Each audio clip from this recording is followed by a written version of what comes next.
নম্বর ব্যায়াম 10 সেকেন্ড ডান পা আবার বাম পা 10 সেকেন্ড করে এইভাবে 10 বার।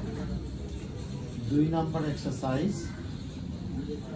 ডান পা ভাঁজ করে বুকের সাথে ধরে রাখতে হবে এইভাবে 10 সেকেন্ড করে 10 বার। আবার এরপরে বাম পাও বুকের সাথে ধরে রাখতে হবে 10 সেকেন্ড করে 10 বার। 3 নম্বর ব্যায়াম হচ্ছে 2 পা একসাথে করে বুকের সাথে ধরে রাখতে হবে 10 সেকেন্ড করে 10 বার।